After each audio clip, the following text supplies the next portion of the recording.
Let me be the first to introduce to the school community Laura Fuller.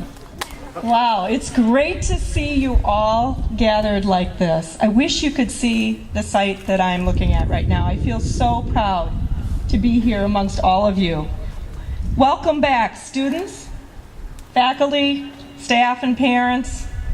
And a special welcome back to our new students and our new teachers. It does seem a bit presumptuous of me to welcome you back to USM, considering I've been here for about 6 weeks. However, it will come as absolutely no surprise to you who know and love this community that in this very short time I have felt welcomed, supported, and yes, very excited about starting a new school year. This is one of the things I love about schools. I've always loved the beginnings and I love the endings. The energy of these first days is just tremendous. And it's fantastic in June to feel that sense of accomplishment when you've wrapped up yet another successful year. And along the way, we have this unique opportunity. We live and work together in this beautiful place where people really do care about each other. Students, your teachers truly care about you, and they care about each and every one of you as individuals. They sincerely want you to do your very best. Now, there may be some struggles along the way as they guide you, they encourage you, and yes, sometimes push you a little towards that finish line in June. But rest assured, they absolutely want you to succeed. So today I ask you to meet us halfway. Come along on this journey with us. Work towards that goal of providing you the very best educational experience and preparation for life that you could possibly get anywhere. You are being provided a gift by your parents. Please take advantage of all that USM has to offer. Take advantage of it academically, take advantage of it emotionally, socially, physically, and artistically. And now I want to just leave you with a thought before we begin our program. A few years back, more than most of you students remember, there was a sort of movement across the country back in the olden days when we were your age. And everyone was encouraged to find themselves. Mr. Roth referred to it. Finding yourself is an important thing. It's a way of discovering your strengths and recognizing your individualism. It's really a very good idea. And that's part of what we want you to do here at USM. But recently, I read another quote, one that really stuck with me, and it made me think of all that's being offered to you. The opportunity, once again, to capitalize on Mr. Roth's comments, the opportunity to become who you are and what you want to be.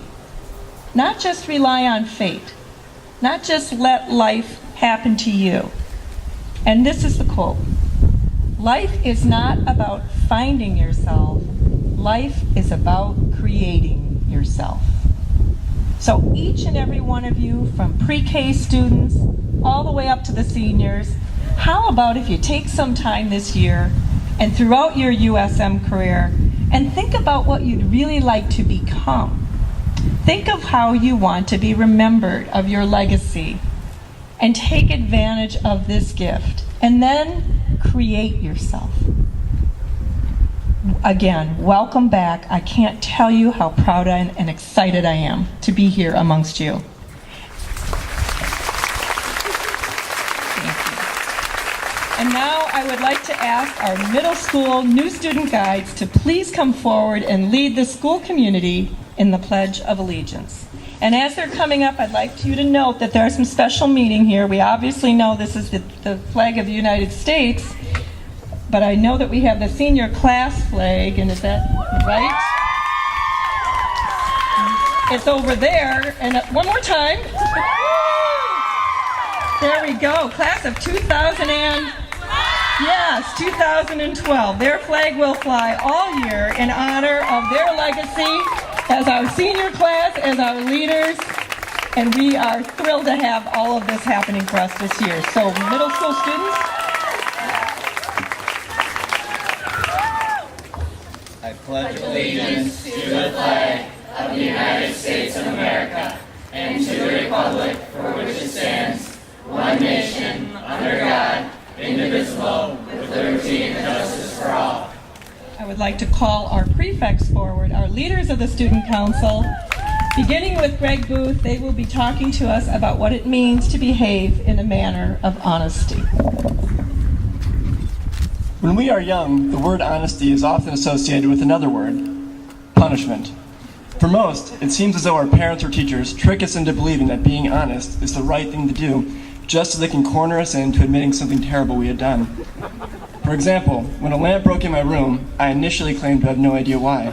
My parents, reluctant to believe this, sat me down, looked me in the eye, and asked, "Did you break the lamp in your room?" From my perspective, there were two clear options. One, I could lie and blame it on my baby brother, who, being the baby of the family, would just give my parents a big hug and the whole thing would be forgotten. Or the second option, I tell the truth and face the looming punishment.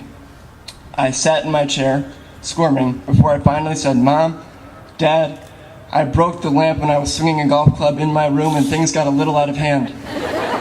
Their reply was simple, grounded from TV for 1 week. It is situations like these, however, that lead to maturity in one's life. After all, how can anyone trust you if you are never honest with them? While the punishment may seem too big to handle, being honest allows relationships between parents, teachers, and peers to form and flourish. Because, on the other side, there is no greater feeling than telling your friends, family, or teachers the truth and then believing you based on past merit. In the beginning, I thought that being grounded was the end of the world, an unbearable thing that would have to be avoided at all costs. But 2 weeks later, the punishment seemed like a distant thing of the past, and I had earned my parents' trust in the process. Thank you. Hi, I'm Becca Buchanan. We've all been in a situation where a close friend presents us with an important question, pleading for the truth. It may be slightly nerve-wracking, and we may be reluctant to tell the truth to spare their feelings, so we lie. Recently, a friend of mine and I have agreed upon a simple phrase that, when presented along with an important question, lets the other know that we want the truth and nothing but the truth. The only rule is that when one is searching for honesty and then presents the agreed-upon phrase, the other has no choice but to lay all of her cards out onto the table. Our code words would lose their meaning if I were to divulge them to the entire school, but the point is that even though we aren't sure why we feel required to be honest with each other under these interesting rules, ever since we've agreed upon them, we've never been closer. Now, some of you may be thinking that there's a fatal loophole in this game of truth, that you can get away with lying if you aren't directly advised to be honest. But the reality is that pretty soon you won't even want to lie under any circumstances. Guilt becomes too much to bear, and honesty will soon become second nature. So I challenge everyone to give this technique a try with your friends or family, and before you know it, reminders for the truth will become obsolete. Honesty is refreshing, and it creates a powerful bond. After all, the truth does set you free. Thank you. Hi, I'm Lindsay Neitzel. Last winter, I was rear-ended while driving home from dinner, resulting in a pretty sizable dent to the left bumper of my dad's car. Although he certainly wasn't happy to hear the news, he wasn't angry because there was nothing I could have done to avoid the accident. After months of filing insurance claim and a week of rock, paper, scissoring my sister for the other car, I was thrilled to bring my dad's car home from the shop during the tail end of spring break. I drove over to a friend's house where we decided to go out for lunch. We hopped in her car, and as we were backing out of the car, as she was backing out of the garage, telling me all about her spring break, we heard a loud thud. I had parked behind her garage. Well, her car didn't have a scratch on it. Mine had a dent on the left bumper, almost identical to the one that put it in the shop the last time. I was terrified to tell my dad I dented his car within 24 hours of bringing it home. I seriously considered telling him that someone had backed into it in a parking lot without leaving a note or something of that nature, but ended up telling him the truth. When I first told him, he definitely wasn't happy with me, but not nearly as angry as I had predicted. I went upstairs as he went out to the garage to see the damage. From my room at the opposite end of the house, I heard a bellowing laugh from the garage. This year, let's focus on the simplicity of honesty. Even if you have made a mistake, chances are, if you are honest about it, consequences will be reduced and you'll feel much better about your choice. Thank you. Hi, I'm Adam Salemi. In the second grade, I found myself flirting with legal matters. It was just another afternoon at school when Ms. Haynes gave the class a very straightforward in-class assignment. Write a story. There weren't any guidelines other than to pick something that interested us. Immediately, I thought of the perfect scary ghost story. An ideal story for an October day shortly before Halloween. The creepy happenings of the boy, the witch, and black cat were sure to keep Ms. Haynes glued to her seat. Without any hesitation, I sharpened my pencil, snagged a seat, and got to work, writing quickly and furiously. I even added on a few illustrations to make it extra special. After handing it in, Ms. Haynes was more than pleased. She told me that my grammar and plotline were superior. Proud of my work, she suggested that I read it to the class. With a big smile on my face, I got up, carefully tucked in my polo shirt, and strutted to the front of the class, clutching the paper tightly with my little hands. Early into the story, classmate Jenna Cedar interrupted, "Wait a minute, that's the book from the bookshelf over there." Yes, you heard correctly. It turns out that I had created a carbon copy, an exact replica of this ghost story. How was I supposed to know this was wrong? I hadn't learned about plagiarism yet. I didn't know that copying others' work was being dishonest. As far as I was concerned, I had been enjoying a wonderful book for weeks and felt generous enough to share it with Ms. Haynes. In any event, Ms. Haynes looked me straight in the eye with disappointment and disapproval. "Is this true, Adam?" Unsure of exactly what the problem was, I answered with a puzzled face, "Well, yeah." At that very moment, Ms. Haynes gathered the entire class and taught us everything we needed to know about plagiarism. Honesty is a powerful word that has the ability to teach a valuable lesson to help you through the rest of your life. I'm just lucky I learned this lesson at the young age of 7, when the consequences weren't as serious. Hello, my name is Will Schuett. Telling a lie often results in a downward and unending spiral of other lies. This principle of honesty encompasses all of the tenets of the common trust, including respect, trust, fairness, and kindness. To be honest with our teachers, our peers, and ourselves, we must live by all of the other key principles. On a fishing trip this summer in Yellowstone National Park, my fellow campers and I found a fly box on the riverbank containing $100 worth of flies. There was a name and a faded phone number on the box. Instead of distributing them amongst ourselves, we agreed to do the right thing and called the man in order to return the flies to the rightful owner. The moment we heard the relief in his voice, we knew that we had made the right call. We realized that if we had not made the decision, we would have been guilty every time we had used one of those flies. He was surprised by our honesty and thanked us profusely. In the end, it was far more rewarding to see how happy he was to receive his long-lost flies than pocketing them for ourselves. Whether it is in a classroom, on the sports field, or with our friends, I challenge all of us to be honest people this year. I hope you all had great summers, and I'd like to welcome you to the beginning of the 2011-2012 school year. Thank you. Honesty is the best policy. No matter the age, I'm sure that every person standing here has been preached to follow this statement. We are always expected to tell the truth, and if we don't, there are consequences. For instance, lower schoolers could be asked if they finished eating all their fruits and vegetables. I always lied and said yes, while stealthily feeding all my food to my dog underneath the table.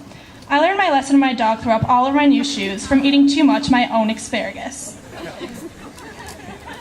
Middle schoolers could possibly be asked if they put the lawnmower away after a long day's work, and, because distracted by the TV, mutter an innocent yet false yes. Though meant to do no harm, this could later result in being grounded for a week due to what fathers may consider extreme dishonesty.